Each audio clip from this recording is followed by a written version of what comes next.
your kitchen today? Well, welcome everybody. I told my wife there's going to be hundreds of people in our kitchen today, so she was like, "Oh, no big deal. We should have plenty of wine here." Yeah, so I think we should get right to the dish. We promise a dish every time, and Mike Johnson did a hamburger in between two donut buns, which that's going to be hard to top, Qui. I'm not sure you can top that, but that's delicious. Being that we're near the 4th of July, you've got something that's kind of 4th of July. You know, it's related. It's not a big heavy dish. You know, we're going to see a lot of hamburgers and a lot of brisket and a lot of ribs. And this is something I thought it was great because it's a lighter option for the 4th of July weekend. So why don't you just take it away and tell us what the heck we're going to be cooking today? All right. Well, I figure, what's going to happen is it's going to be very hot usually for July the 4th. So, Vietnamese, usually, Vietnamese food, we do a lot of stuff that's very light, very fresh. So today, we're going to do that. We're going to start with the base sauce called Nuc Mắm, which means anchovy water. A lot of times you'll hear at a lot of restaurants, they'll call it Nuc Cham or Cham, which basically just means dipping sauce, which this will be a dipping sauce, but the correct, the correct way to say it is Nuc Mắm, which is anchovy water. So I'm going to teach everybody to do it at home. And from this sauce, I mean, you could use it with everything. You can make salad dressing out of it. You use it to dip anything. So it's like the Vietnamese universal sauce. It's almost like the ketchup or the ranch dressing over there, right? People just put it on everything. It is our ketchup. You put on everything. And one more time on the pronunciation. I think we should stay away from anchovy water, but what's the correct pronunciation? Nuc Mắm, M-A, so N-U-O-C, so Nuc, and then Mắm, M-A-M, so very simple. And if you've eaten at Miley or even at Nudo House, you've seen this sauce. I guarantee it. We have it. So it's oozing out of my pores. So let's do it. It's so easy to make too, which is amazing. All right, so easy to make. So let's get started here. So what I did was all the recipes will be on St. Louis Magazine's website. So you guys, if you guys can rewatch the video, you can get all the recipes there. So not a problem at all. So I have about a tablespoon of minced garlic, guys. So just mince it really well. So we got that. We got about a tablespoon of sambal. Which is? It's a chili garlic sauce. So you can get it at any market. S-A-M-B-A-L? S-A-M-B-A-L. That is correct. So I've got everything set up and ready to go for you guys. So we've got a cup of sugar. Cup of sugar. I got this with your spring rolls and with salad dressing, and it's gluten-free. So for anybody that has a gluten allergy, not a problem. Just you can drink it and be okay. And that's what you put on your bunseo, right? Those great Chinese crepes, right? All the good stuff. You got it. So we had a cup and a half of just white distilled vinegar. We'll do just fine. And I've got a cup of just water to dilute it down a little bit. So far, it looks pretty benign. And fish sauce. So my favorite brand to use at the market is a brand that has the 3 crabs on the label. So if you go there, it's called Viet Hung. It's got 3 crabs on the label. If you want to use squid fish sauce, any fish sauce you like, really doesn't matter. And you can get that at any Asian market, and there's about a bunch of brands of that. You can also, I think, get it at the local grocery stores. Yeah, I mean, fish sauce is available now pretty much everywhere. Just make sure you get it in the cup and not on your clothes because it's fermented anchovy. But you've diluted it quite a bit, so that's straight fish sauce is pretty potent. Yes, that is correct. So I have diluted it quite a bit. And also what we do like to do is, 1 lemon or 1 lime. If you don't have lime, you want to use lemon, that's fine. So if you do use lemon, make sure you get the seeds out. So I just want to segment it. I just want to peel it really. So how much fish sauce did you put in there? That was a question we just got. A cup, 1 cup of fish sauce. Okay. And again, all these recipes will appear after the video. So if you miss something, you'll be able to pick it up later. And what you guys want to do is just squeeze it in. Take a nice juicy lime, squeeze it in, leave all the pulp in there. Don't be afraid of it. It's good for you. It's like, I like the orange juice with the pulp. Some people don't, I do. So if you don't want the pulp, you don't have to have it. Yeah. Right. So just squeeze it in there for extra body, actually. Gives it extra layer. And that's it. And that's it. So this is, I mean, look how easy that was to make at home. I mean, and it'll last forever. And like I said, you can dip whatever. I mean, if you're making egg rolls at home, you're making shrimp toast. I mean, whatever you do, I mean, this is a phenomenal dipping sauce. So since it has the fermented stuff in it, you can keep it in your refrigerator for quite a while. Oh, it'll hold for quite a while. Just keep it in the fridge, you know, keep it lid up, and I mean, we're good to go. So it'll, you know, just mix it up well, make sure all the sugars dissolve out of it. And I mean, it's just an incredible everyday sauce. See, so now that you're learning how to see some carrot shreds or something in it sometimes, Qui. So yeah, so what we do is we pickle carrots and radish, and we pickle carrot and radish, and then we just add it on top. Just to pretty it up a little bit. Yeah, just to pretty it up a little bit. So you see, so that should make 4 cups. Just put it in a container, and it's ready to roll. Let me put that aside here. But that's not all you're cooking today. You got something else in there. That's it. I'll see you guys later. Thanks for joining me. Have a nice day. Thank you very much. We're gonna close this session out right now. So actually, we're gonna get into a meat marinade. So we're gonna get all of our sauces and marinades ready to go for our next deal. So I've got on the next. So what I did was I cut up a bunch of lemongrass. So this is a universal meat marinade that we use at all of our restaurants. And, you know, today I'm going to actually cut up a bunch of flank steak, and I'm going to stir fry it. If you were grilling, you can take this marinade, just put it right on top of a whole flank or pork chop or whatever, and just grill it from there. So I've got about 3 tablespoons, for those that can't have garlic, would be a good substitute for minced garlic. I mean, if you can't have garlic, don't put it in there. You know, and you won't have a problem with it all. If you can't have garlic, you don't have to put it in there. Obviously, for all of us cooks, you know, everything's garlic, onions to start. But, you know, if you don't have it, you don't have to put it in there. It'll taste great as well. So I've got about 3 tablespoons of cut up lemongrass. What I suggest, if you guys don't want to cut it up, you guys can just go to any Asian market. They have frozen shredded lemongrass, frozen minced lemongrass. So you guys can just get that. It works. It's phenomenal. So we're going to use about 3 tablespoons of lemongrass.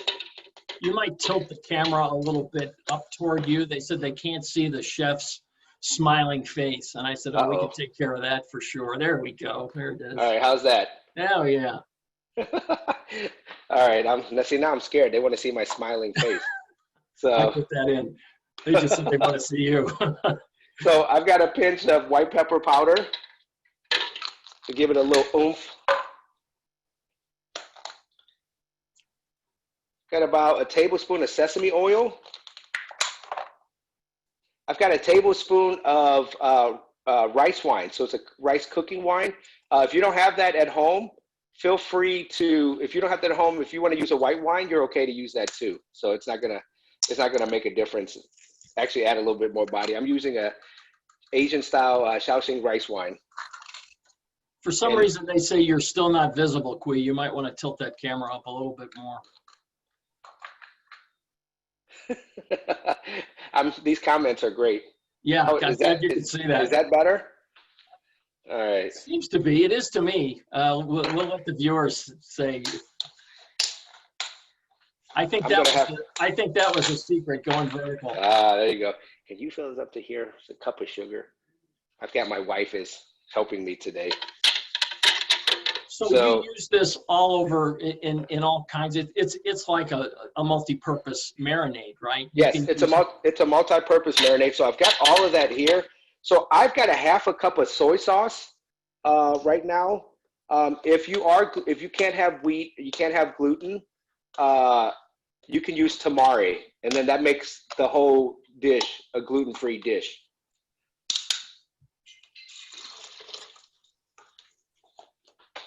And I use tamari a lot at home. I can't tell that much of a difference. So You know what? I can't tell that much of a difference either. So whether you use you'll never soy or miss the tamari, gluten. Right. yeah, I mean, you know, it's great. So this is a cup of sugar. I'm gonna move this to the side. We're gonna mix it up real Everybody says good. they can see you perfectly. I'm not sure if that's a good or bad thing, but we'll, Yeah. we'll see how that goes. Now that everybody can see me, oh, I've got my 314 together shirt because obviously we'll get through this together, everybody. So, you know. So this is a great meat marinade. You guys just mix it up really well. Do you make your own sambal or do you buy just a package? No, you can just buy it. I mean, you know, there's no, you know, the crazy thing is I always, like when we were doing stuff to do work with Nudo and we were like trying to do this or trying to do that. And when we hooked up with Chef Nakamura, he introduced us to all these wonderful, like pre-made stuff that the Japanese were doing. And I mean, a lot of this stuff is, it's as good, if not better, than stuff you can make at home. So like the sambal chili paste. I mean, why make it at home? You can just buy it. I mean, you know, if you like Tabasco, just buy Tabasco, right? Well, and you're using it with something else, so I'm sure that's perfectly fine. Yeah, I mean, you know, I think it's fabulous. So now that we have the fish sauce, so let's get into what we can make, right? So now that we have this meat marinade, this will marinate, I mean, 2 pounds, 2.5 pounds of flank steak. So, you know, you can just baste it on. What I did was I basically bought just a slab of flank steak. So I'm going to put you guys, can everybody see me okay? We can see your nostrils. Okay, so I'm just going to show you how to, can you see the meat? I'm going to show you how to cut the meat. So when you get the whole slab, you just basically, you can just cut it in half. And so you can use sirloin steak. You can use a different kind of steak. Absolutely. Right? Flank is very versatile. So what happens is I basically just cut the piece in half and just cut it at an angle. Can you guys see the knife? Yeah. George, you guys okay with that? Okay, so absolutely. You know, so just about a quarter.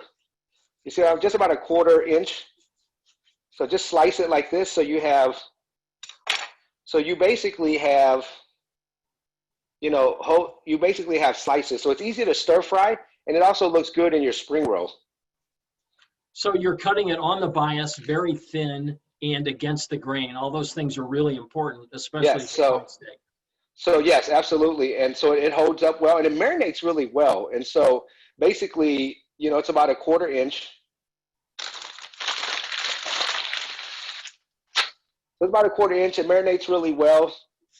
And if you're working with meat, so what I have is, I'm not working with chicken, so that's good. Because my wife freaks out. You were just complimented on your badass knife skills. I just want to. Oh, well, that was nothing. So, so you know, luckily I have an island with a butcher block, so we just kind of wipe it down with a good, you know, food safe sanitizer and cleaner. So that works out well. So now, let me get you guys back up here. So, well, actually, let me put you back down. So now we've got the meat. So this is the marinade, right, that we just made. So I'm just going to pour a little bit on. And, you know, this marinade is a pretty strong marinade, so it works pretty well. So I would usually suggest you only really need, if you're short on time, you know, it's a nice 15 minutes, you know, to really let the marinade sink into the meat. Well, and you've cut it so thin that it doesn't take any time to do its work. Correct. And flank is just such a versatile cut of beef that it just works really, really well. You know, it's easy to marinate, and it just holds up well to everything. So real simple. I mean, this is about, I mean, you're looking at, this is about, I would say this is a good 3/4 pound of beef. So, I mean, you know, if you're really hungry, it should be able to feed, you can make a few dishes out of it to feed 3 people. So I'm going to let that sit for a little while. We're going to cook that in a minute, and we're going to get everything ready. So talk a little bit about I think the history of Miley is fascinating. In the mid 80s, there were, all that was in St. Louis were some random Chinese restaurants, and it was, sweet and sour pork and just basically, egg rolls. And really people didn't know that much about it. And then you guys came to town, which was a whole story unto itself. Yeah, we went from sweet and sour pork to pho, right? How crazy Yeah. is that? So yeah, for a lot of people that don't know, we basically we started as a Chinese restaurant. In the 80s, we were basically my mother was trying to figure out how to survive and make money for the family, and so she worked at 3 different Chinese restaurants.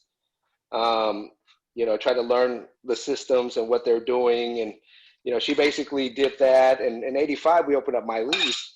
Now, the big question is, back then, there's no social media. There's no way to get to people as fast as we do now. So how do you break into this market where a bunch of these Chinese restaurants have been here for such a long time?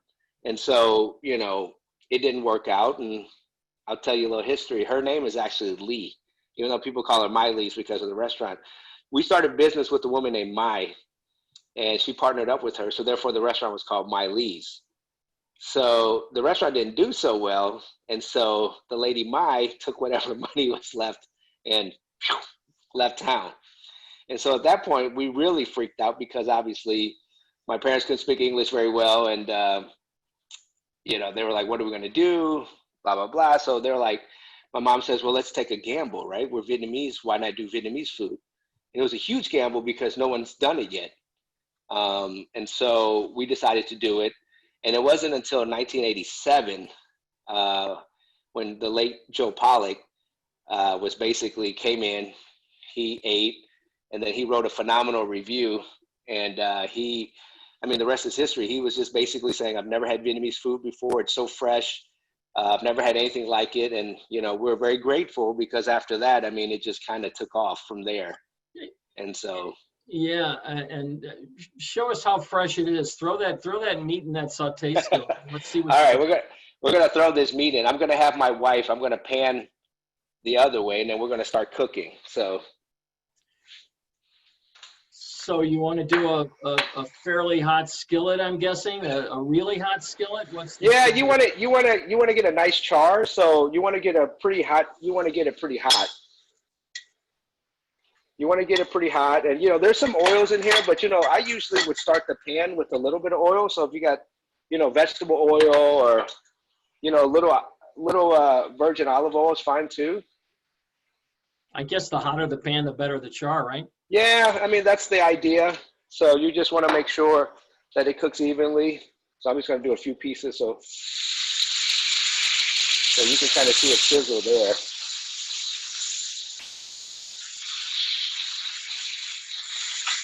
And the great thing is, you got the marinade, so you can actually, it's soaking in the meat, so it's going to help caramelize the beef.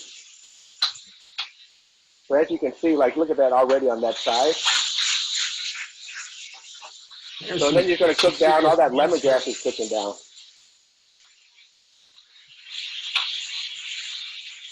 So again, this just takes no time, right? Because you've got you've got thinly sliced beef. It takes no time. You're literally, it's going to take you just a few minutes. Look, it took us probably, 2 minutes to make the sauce? And it's probably going to take us no more than 5 minutes to cook this beef.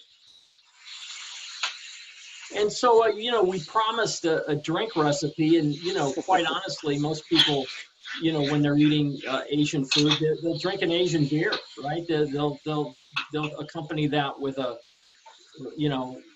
with an Asian beer that perfectly, the carbonation cuts through everything. But you got another idea. Yeah. So everybody eats Asian food drinks beer with Asian food, right? That's the norm. So I'm just going to let that sit there for a while. So that's basically the norm.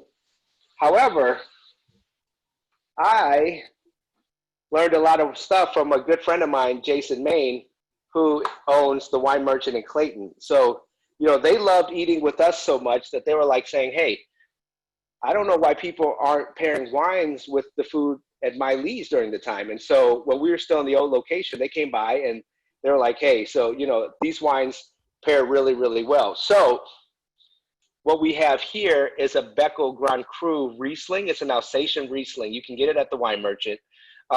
With what we're doing today, this wine is phenomenal because it's not very sweet. It's very dry. It's gonna hold that chili, that sweet, that salt really well. So it's gonna cool it down really well. It's gonna pair really, really well.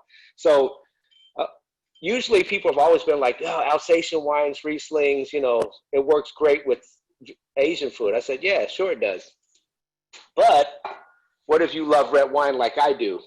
So this Victor Fagan red Burgundy that you can also get at the wine merchant, you know, is phenomenal. And all these wines, I mean, the Riesling's like $20, you know, this is like a $40 wine. So they're very moderately priced, you know, moderately priced wines. So these wines will go very, very well with what we're doing today. And I mean, it's a great pairing. I mean, people, you know, if you want wine, you can have wine, you know, and what do they say? If all else fails, just pour the champagne. I like that. No, but I see white wine paired a lot with Asian food, and that Alsatian wine is very floral, very crisp, very dry. People that like sweet Rieslings won't like that one, but it's unusual that you pair a Burgundy with what you're making. But yeah, I mean, you know, so and people know. I mean, you know, a Pinot Noir is just so versatile, and this Victor Fagan, you know, Burgundy, it's 100% Pinot. It's just a good food wine. And so this thing, you know, it's great. So there's a lot of other things, a lot of other ways. And like I said, I've learned a lot of it from the wine merchant. We've paired Chateauneuf de Papes with our food. You know, we've had multiple wine dinners and, you know, we've done a lot of that stuff. So it's been fabulous. So let's move on here. Yeah, so you've got cooked beef, but you can do any number of things with it, right? So let's do a beef noodle bowl. Right? Okay. So now I'm going to teach you how to create a salad, but then also like usually like the beef noodle bowls are like a salad. So, you know, it's just like usually at Miley's, you can get it. So I'm going to teach everybody how to just assemble it with what we just did. So with the bowl here, we're going to take some fresh bean sprouts. We're going to line it at the bottom. So that's going to give you a little texture. I basically cooked off a bunch of vermicelli noodles, so rice stick noodles. So, you know, this has already been cooked off, and you can just buy any rice noodle at the Asian market. And I mean, literally, this is a 10-minute boil, you know.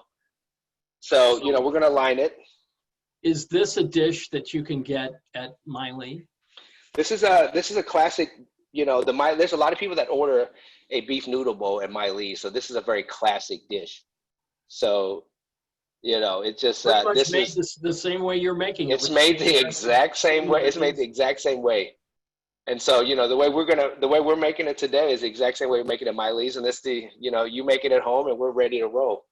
So let me take it over. So now we've got, I'm going to hand the phone over to my wife.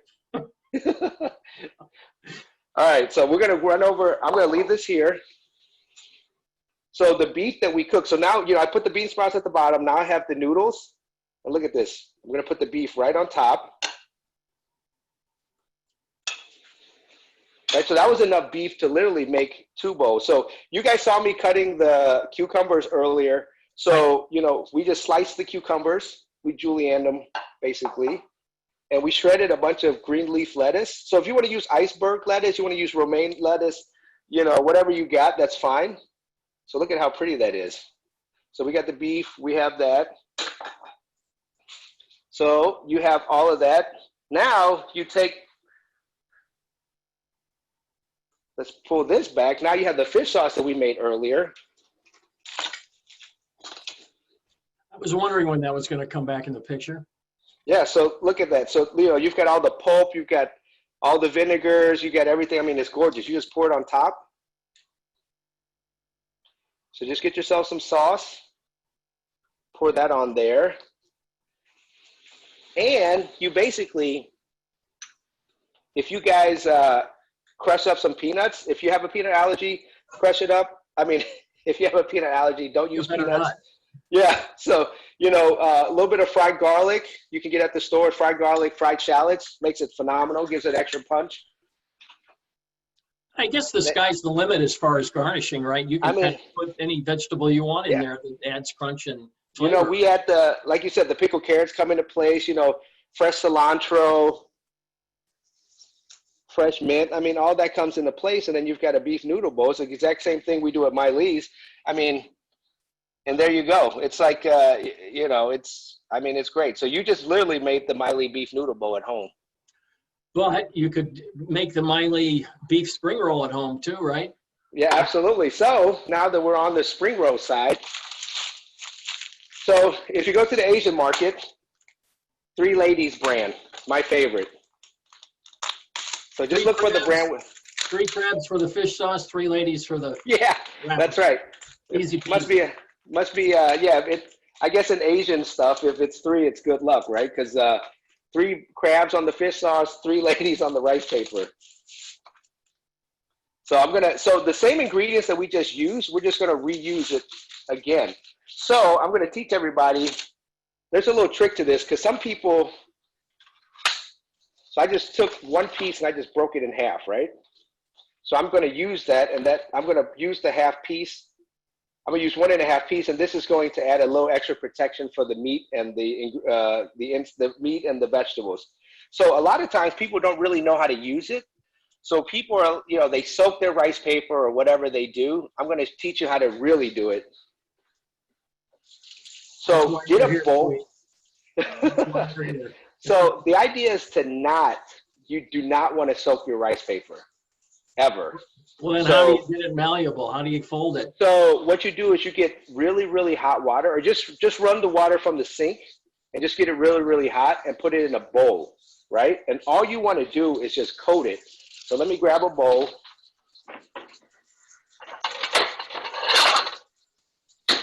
Make sure this water is hot.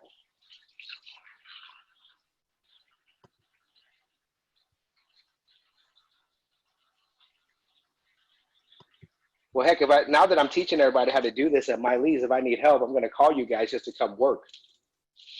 Well, Now you can make. we've had a couple people that want to come by your house right now. So just They be want to come prepared by for the that. house. Well, we're social distancing right now, guys, so you can't come by the house. So Do you deliver curbside? I do deliver curbside. So if you guys saw what I just did, I just literally just coat it 1 time in the hot water, right? And so what I'm going to do is I'm just going to lay it down. And it's going to take no more than literally 15 seconds, right? So let's start assembling. So in order to make the spring roll look good, we're going to put the beef down first. So get a couple pieces of beef. Let's lay it down. So let's say I take 3 pieces. And then the noodles that we use out of the noodle bowl, we're going to give it some extra texture. So we're going to lay the noodles here, right? So when you're making a roll like that, you start with the protein. If it was pork or if it was chicken, you'd lay that down first? Or if it's shrimp, you want to lay it down first because then it's visible on the outside once you roll it. Right. So if you look at what I'm doing, I'm adding some bean sprouts for crunch, right? So I had to cut up cucumbers and the lettuce. So let's do that.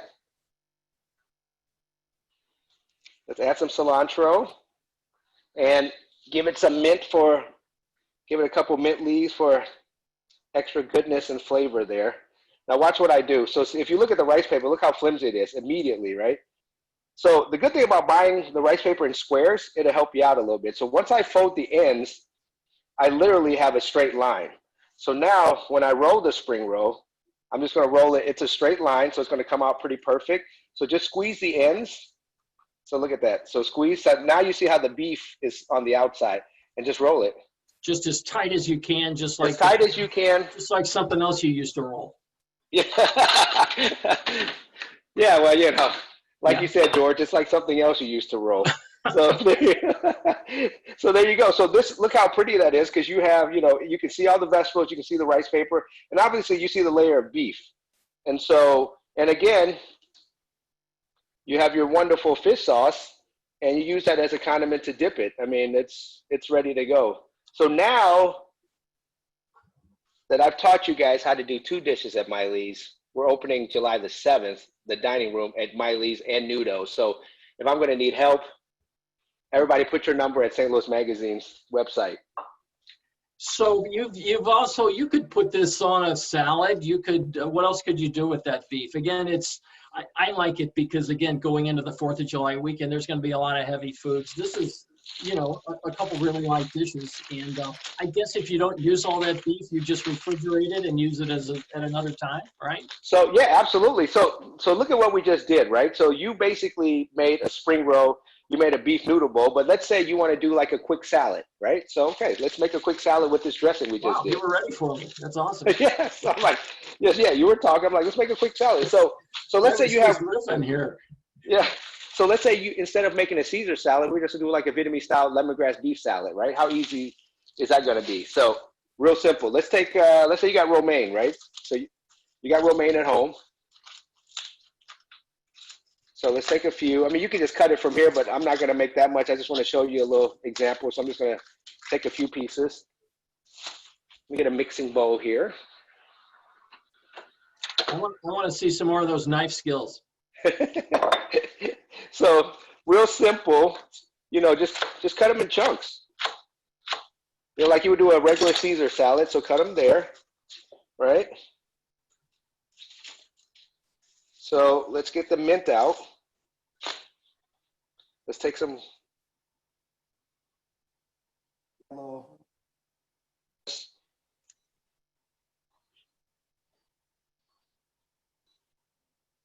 are we looking at now? Where do we just go? All right. Can you guys hear me now? George, can you hear me?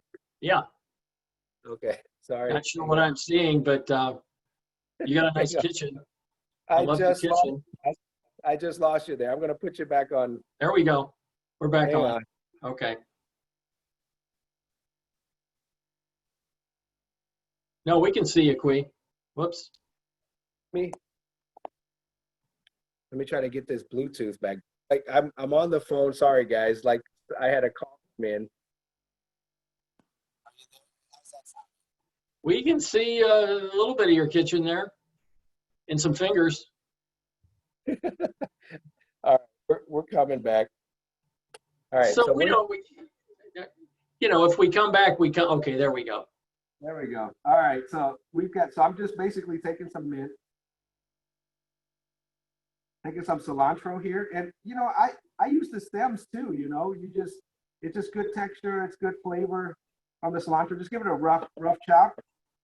Throw that in there.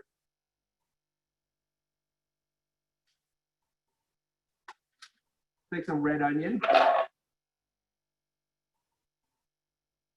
I'm thinking, could you use that marinade for like pork, like pork tenderloin too, right? Yeah, absolutely. So let's just slice up some red onions. So you have a little bit of, just throw that in there. So you got your cilantro, you got your mint, you got all this good stuff, right? You got all this wonderful stuff. And then grab some tomatoes. So if you have beefsteak tomatoes, Roma tomatoes, whatever tomatoes you have at home, doesn't matter. So I've got these little grape tomatoes, so I'm just going to slice them.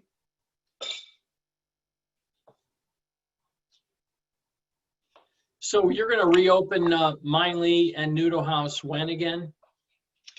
July 7th, we're going to open up at half capacity because that's what they're allowing us to do.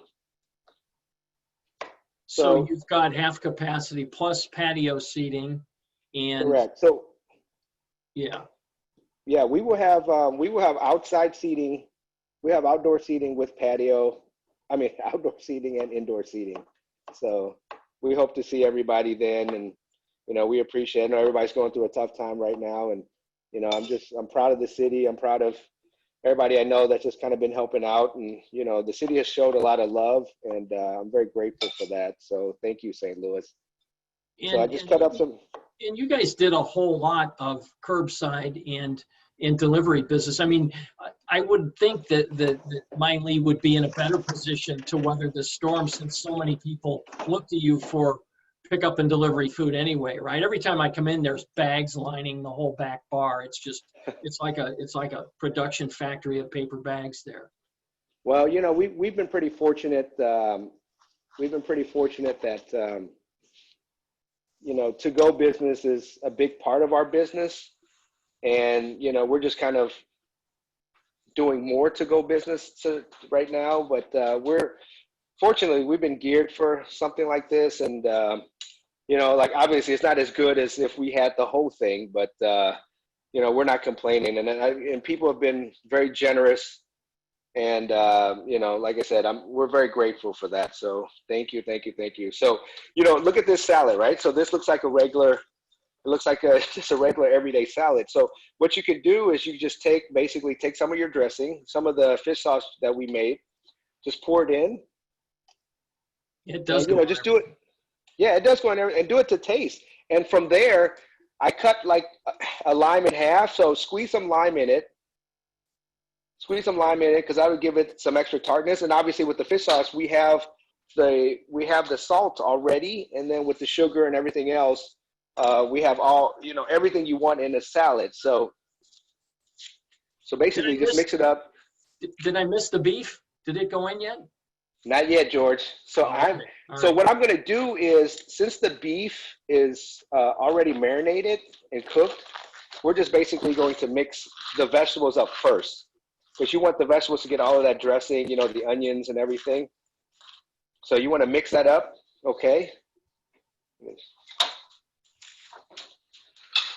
And now, George, here's your favorite part. Thank you. And it presents a lot better that way too, than mixing all that steak into the. Absolutely. So you want to basically just leave it like that. And like I said, the fried garlic you have at home or the fried onions, you basically just top it off and just give it a little crunch. And I mean, just look at that. That's fabulous. You can do it at a picnic, that's outside, however you want to do it. Beautiful. Well, that's 3 dishes. That's all I think we're going to do today. But if anybody has any questions for Qui, go ahead and go onto the chat function and let's have a couple questions. But Qui, I wanted to ask you, everybody's had such a hard time and it's been so difficult. What's next? Will you do more Nudo houses, which we didn't even talk about that. That's, you do a lot of pho, and you do, some of my Lee's favorites. And I think that's perfect food for takeaway, because it's comfort food. It travels well. Sure. Delicious. You do it in 4 or 5 different styles. But will you do more of these, or do you even, is it too early to even make that kind of prediction? Well, there was always a great time to expand. I think 2019, the city treated us well, and business was starting to increase, and we had just opened Del Mar in the Loop, and so we were thinking about possibility of ways to expand, and obviously the pandemic hit and everyone's world just stopped, and we're right now just hoping to regroup, and it's going to take a little while for people to get back, and we're trying to help every way we can. And even though a lot of restaurants and all of us, we've been struggling, a lot of us have come together and we've donated basically to a lot of the hospitals, whether it be the Mercy or BJC or, St. Louis Children's. Our healthcare workers they're the heroes, right? We're obviously keeping people fed, but they're keeping people alive. And so, that's just something that the St. Louis community and the restaurants are hurting, the industry that's hurting the most. And, we're the ones that are still trying to find a way to help support the community. And so, I think my efforts have shifted a little bit with the pandemic. I think, a lot of people are in need. So we're just trying to help every way we can. And, if Noodle expands, if we had the opportunity to expand into other things, that's going to be something down the line. I don't really see us doing anything of that sort anytime soon. We're just trying to regroup and get back and uplift the community right now. Yeah, it's obviously an interesting time, but did you ever think of a food truck? Food trucks seem to be enjoying a resurgence. Will we ever see a Mein Lee or a Nudo House food truck out there? You know what? I won't say no to anything, because you guys know me.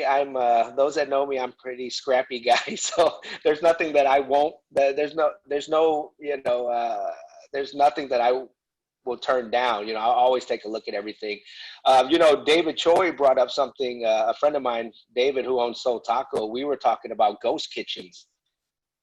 Just the way things are, you know, trying to find food, get food accessible to people that are in certain areas that deliveries don't get to, you know, or giving people an opportunity to showcase their food and stuff like that. So we're looking into stuff like that right And a now as ghost well. kitchen, for people that don't know, a ghost kitchen is basically a restaurant without seats and tables. It's just designed for pickup and delivery, and it's almost like a commissary, but you've got it again. You get to places that you aren't normally able to get to. So that's a good thing. I think that's a positive that might come out of this. We'll see more. You know, you'll be able to spread your wings a little bit. And, you know, also, I mean, George, it's also one of the things where a lot of people in the restaurant industry are hurting right now. And so if you did have a ghost kitchen, people that couldn't afford to be in a restaurant or in their space right now through this thing, they could somehow survive, you know, by us having a ghost kitchen for them to cook at and, you know, make a little bit of extra money to take care of their families or whatever. So that's something that we're looking into seriously. We're just trying to figure out, you know, the best way. And the great thing about St. Louis is we've all been like, you know, everyone's on a group text asking other restaurateurs for ideas, you know, and we're constantly in touch with one another, just kind of like throwing ideas out there. And, you know, that's been a great thing. Yeah, and I think this ghost kitchen thing, I mean, it was supposed to become a thing in 2020, you know, before the epidemic hit. So I think we're going to see more of these things. And I think it's going to be a good thing. There's going to be more delivery. You're a big delivery proponent. I think everybody's used to delivery now. We've got, here's a question that I asked you earlier. What knives do you like? Well, let's put it this way. What knife cut through I like. Yeah, it was like cutting through butter, somebody said. Cutting through that stuff. Well, well, so this knife that I have, it's a knife maker in Japan. It's a knife maker called Fujiwara, right? Fujiwara. I do a lot. It's basically, they have a line called the Denka, DENK. It's like the best steel. It's AS steel, so it's like some of the best steel on earth. It's a carbon steel. I'm a nut, so I sharpen it very often. I keep it razor sharp, but I use it for everything. So that is my absolute favorite knife. But if you guys, where do you get one?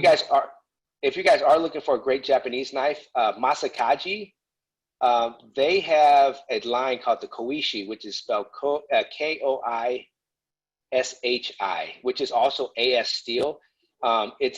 It's not as expensive as this one, but I think if somebody wants to get into Japanese knives, that is probably one of the best knives that money can buy. So where do you get for the price? Where can you find these though? Is it, are these available locally, or do you have to go online? How do you do it? No, you go online to get them. I mean, there's a lot of knife shops. So like Knifeware, it's a Canadian company. They have multiple shops.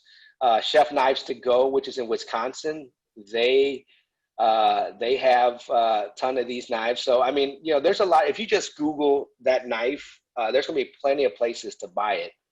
And, you know, it's to me, for the money, I mean, if you want to get an introduction into Japanese knives, I think the Masakaji, the Koishi line is the way to go. And it's been great today. I mean, you know, you guys now know how to make this fish sauce at home.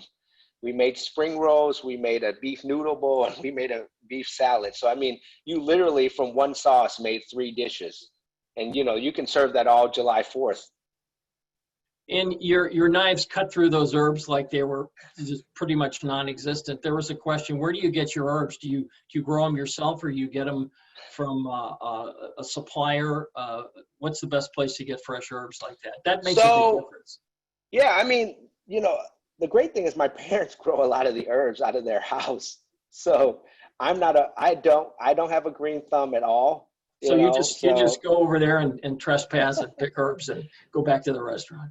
Yeah, you know, they don't have a dog, so no one's barking at me. So you know what I mean? I just go pick herbs. But you can basically, I mean, a lot of the Asian markets have a lot of great herbs. These farmer markets, you know, Bolin Farms right now is growing this certain type of basil for me right now. So we're going to be using, in a few weeks when they grow this basil, we're going to be using this basil in like for our photos and a lot of our cooking. So we're going to they're going to bring it to us in a couple of weeks. And, you know, I mean, we're just working with whoever we can. And, you know, there's a lot of great farms and a lot of great guys doing good stuff in St. Louis. So, I mean, you know, it's still good because there's so many different resources just in St. Louis. Well, you can get them year round here now. There's guys growing them out in greenhouses and hoop houses, and you Absolutely. can literally get this stuff all year round, which you didn't used to be able to do.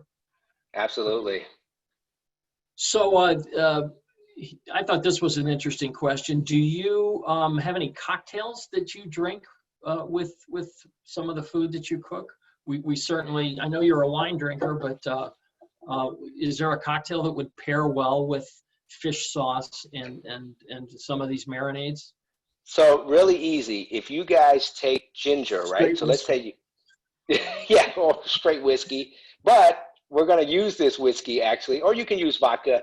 So there's a recipe, I'm going to give you a little bit of if you take some ginger, like let's say you take fresh ginger, you slice maybe 3 or 4 slices, right? So you take it, put it in a glass, you muddle it. Give yourself take some bitters, whether it's Angostura or whatever. Do about 5 dashes of bitters. Okay. Do about an ounce of fresh lime juice. That's interesting. Keep going. Yeah, so ounce of lime juice, and fill it up with Sprite. Fill it up with about an ounce of Sprite, 2 ounces of whiskey or bourbon or vodka. Mix it up, ice it down, and it tastes like, you know, you've got a whiskey ginger ale or a vodka ginger ale. I think I might like you can't that go better wrong. than that might be better than the Burgundy wine. That sounds really good. Yeah, so I mean, you know, you're at home right now. So, yeah. Wait, where are you going, George? No, that sounds great. So we'll wrap this up by asking you what your favorite places to go are in town. And I know it's obviously everybody's not open yet, but why would you ask me that question? Let's just say where have you gone during the epidemic? What really great food have you taken to go? I'm sure you've done some, or probably. Man, it's been so hard because obviously I haven't had a chance to really get carry out as much because obviously we're working as well and trying to pay bills. But you know, we've tried to support like as many places as we can. You know, it's just really, and if you're like a normal restaurant guy, you just bring stuff home from work, right? That's the easiest way to do it. We literally just bring stuff home from work. But you know, the thing is, we miss all the food. Like where have we done to go? You know, so we've gotten to go from Sugo's. We've gotten to go from Pueblo Solis. You know, we've gotten to go from Sydney Street, Yoklore, John Fabio's. You know, we've gotten charcuterie from Annie Gunn's, Max Local Eats. Pastaria, you know, obviously all of our places, Balkan. I mean, the list just goes on and on.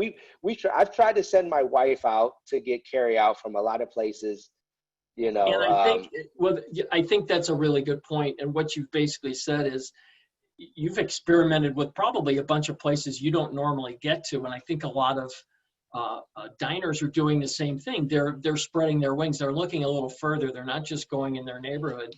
They're trying to find other new things. And again, this is one of those positives. I think everybody's getting exposed to different restaurants that they may not have ever gotten to. And you know, the great thing is we've been trading food, you know, like whoever's been open, we've been like feeding other people. So like, you know, Mission Taco, you know, Salt and Smoke, Pappy's, you know, Adams. I mean, just the list just goes on and on. Soul Taco. I mean, we're just, you know, Banh Mi Shop. I mean, just like whoever, you know, Pokey Dokie. I mean, just the list goes on. I apologize. I can't list all the restaurants. You know, I'm sorry if I missed anybody. You did pretty well.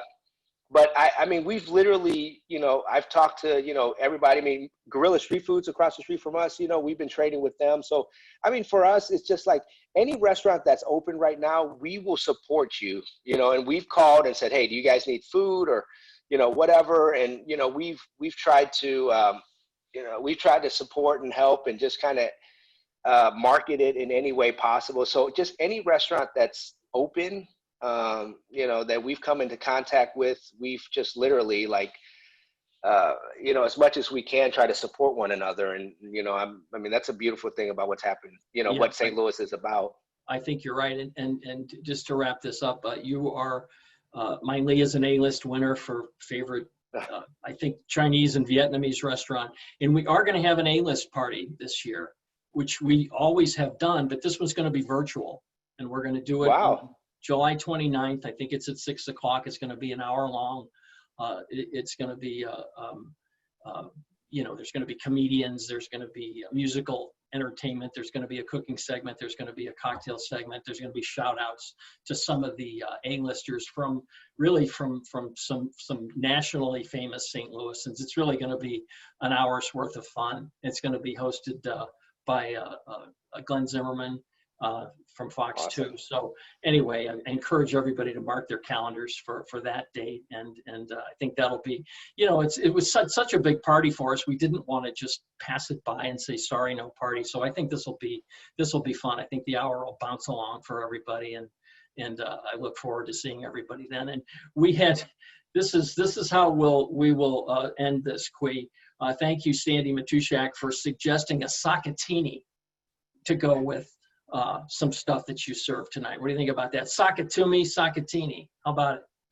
Okay, so speaking of, Let's get to work on that.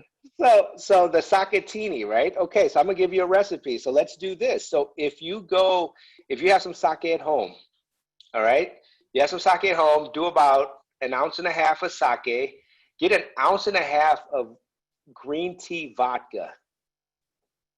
Okay. These are some good tips. Keep going. All right, and then 1.5 ounces of the Big O, since you're talking about sakatumi martini.